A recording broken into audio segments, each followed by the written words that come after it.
I'm Lisa Mullins, and this is The World, a co-production of the BBC World Service, PRI, and WGBH in Boston. The pain of September 11th, 2001 is still fresh for many. Today, on the 7th anniversary, people across the country and in many parts of the world remembered the horror and the heroism of that day. At Ground Zero in New York City, there were tributes to those who died there. One victim's daughter recalled her late father and spoke about efforts to move on. My husband and I moved into a beautiful new house, and we had a baby, Cal Norberto. I'm also continuing my college education. I know he is proud of me, and he would have been a wonderful grandfather to Kyle.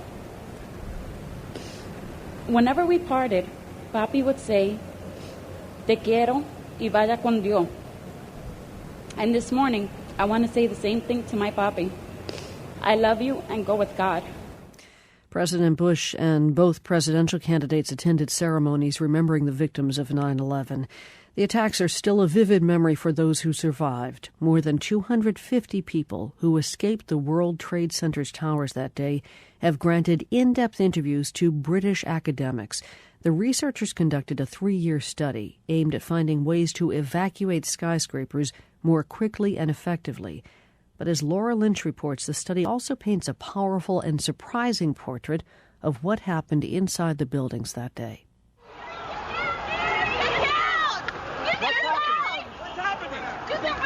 Even as time passes, the memories and emotions are easy to summon.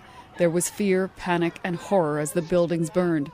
1,462 people died, but there were also thousands who made it out alive. How'd you get out? Police officer told everybody to form a human chain, and we held on to each other, and he flashed the light, and he directed us to Building 5, and we went out Building 5. We started walking down the stairs. We made it to the 8th floor. Big explosion. Blew us back into the 8th floor. And I turned to Hesh. I said, "This is it. We're dead. We're not going to make it out of here." Across the Atlantic in London, Professor Ed Galea watched it all unfold on television. Galea specializes in the study of disasters, but he'd never seen anything like this. When I saw the first building collapse, the thing that... 7 years later, he still chokes up at the memory. A tear slides down his cheek. Galea the academic was that day Galea the human being, watching a tragedy unfold. The things that went through my mind were the firefighters and the rescue service people. Even though they knew the situation was hopeless in those buildings, they would have been doing their best to get in there and tackle the fire and to rescue the people. And I thought, my God, there's going to be a lot of firefighters killed in this incident. And, that just broke my heart. Within days, Galea and his team traveled to New York to begin the work of unraveling what happened inside the towers that day. Their study, framed around in-depth interviews with 271 people who survived, provides an unprecedented glimpse into what happened. A privacy agreement does not allow us to talk to the survivors directly, but we had access to a 6,000-page transcript of their testimony. It is full of powerful first-hand accounts like this one. Even though it's light outside, the dust, the artificial lights inside going out, the lights going down, it's totally dark. Now people start to panic, screaming and yelling. They're going to die. They're going to be killed. Everyone was rushing. We get knocked down. I fall on top of a woman, and another person falls on top of me. 20 other people fall all around us, on top of us. My mouth just filled with dirt and dust and crud. And I'm thinking, maybe they're right. Maybe this is it. One of the study's most surprising findings was that the rush to the exits was, in most cases, not a rush at all. Galea says that more than 90% of those who survived actually delayed leaving. Now, bear in mind, this is in a building that has been hit by an aircraft, a massive fire. The people were in the building. They felt the building shake. Some people were knocked to the floor because of the shaking of the building. And they still took up to 8 minutes. Some people took up to 30 minutes before they decided, I'm going to get out of here. What were they doing? Here's one example from the interviews. A cafeteria supervisor recounted her efforts to get people to leave, again from the transcript.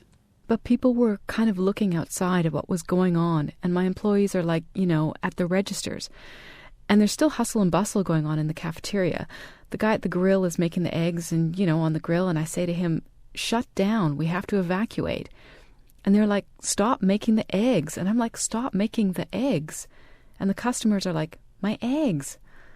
And I'm like, I'm sorry, something has happened at WTC-1. We're evacuating this, we're evacuating this floor. When they did leave, they often found stairwells jammed with others trying to escape, despite the fact that the towers were far from full.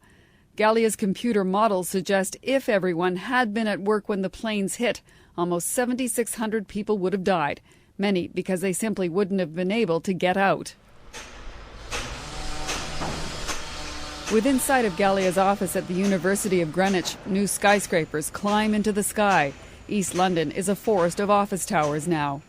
Galea is more than a little dismayed that 7 years after the attacks, U.S. building codes still lag behind British regulations. He'd like to see more stairwells built with better materials, or perhaps elevators that can still function in the face of fire. The study reinforces the need, and he says that's thanks to those who agreed to share their painful memories. People were saying it was almost like a cathartic experience. They felt as though they were... It did them some good to tell us their story. In fact, they were saying things like, if my experience, my horrible experience, is going to improve and make it safer for people in buildings, it was almost worthwhile. So they wanted to see some good coming out of their experience. Their accounts are full of tales of terror, confusion, and carnage. But they're also marked by stories of compassion, courage, and bravery by those who lived to tell the world what happened that day 7 years ago. For The World, I'm Laura Lynch in London. You can find out more about the study at theworld.org. You can see an audio slideshow about 9/11 memorials around the globe. Again, that's at theworld.org.